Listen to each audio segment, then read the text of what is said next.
5-Star Health and Beauty Solutions is a company passionate about mental, physical, and environmental wellness. We educate, motivate, build, and inspire you to be your highest self to accomplish the goals and dreams you envision. Let's get into it. Today, I'm going to give y'all a few simple steps on how not to trip out after you heal.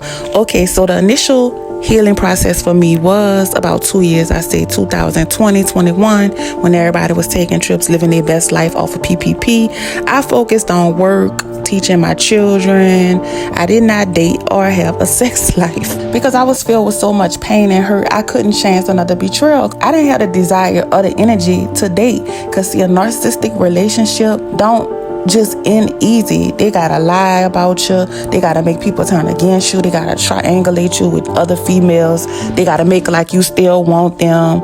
You know, it's like a lot of drama. It's drama filled. They don't, they just not gonna let you go easy. Then they gotta play victim once you triggered and about to kick their ass off all the stupid, fucked up, fake ass shit that they done did. Then the smear campaign, it be award winning. You be like, I know you lying.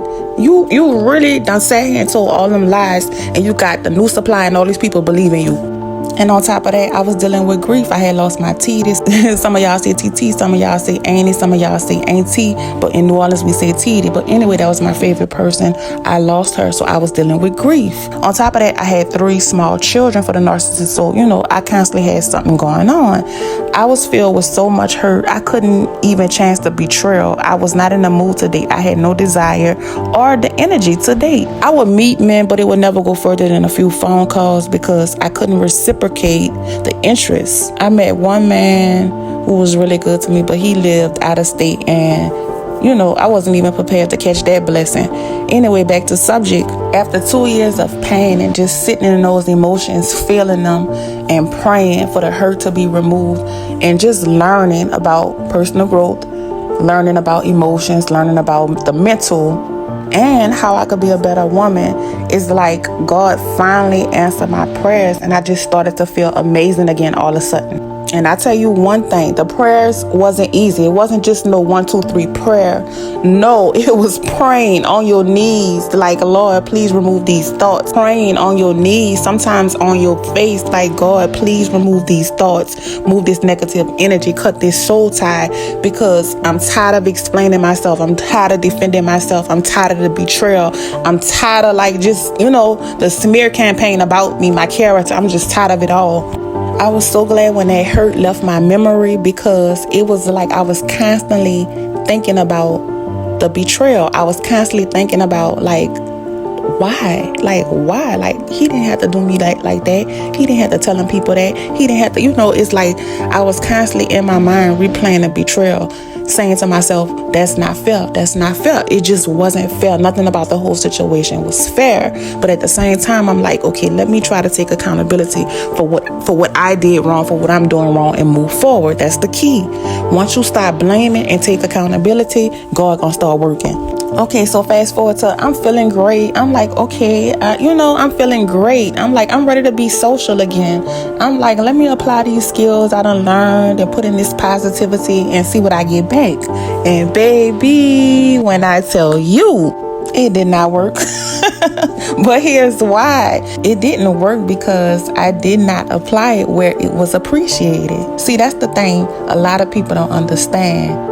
Once you put in that work and heal and learn different new skill sets, it works if you're surrounded by the right people.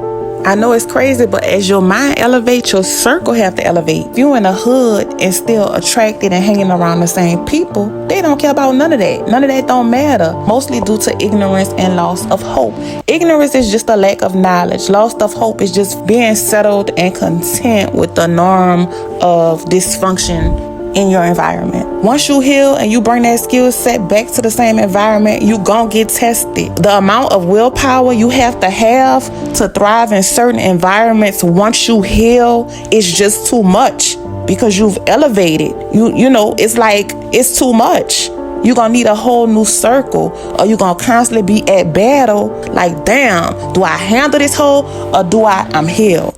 Like, you see what I'm saying? Damn, do I shoot this nigga, or do I just go home to my family? It's going to be a constant battle of the mind. So it's like your willpower got to be strong. And it's just, it's just so much easier to switch up your environment. Or let all that work that you done put in go to waste.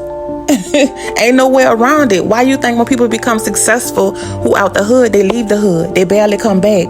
Why do you think that is? Because like once your knowledge grow, once your money grow, it's like you got to be in a whole different environment to flourish, to truly be happy.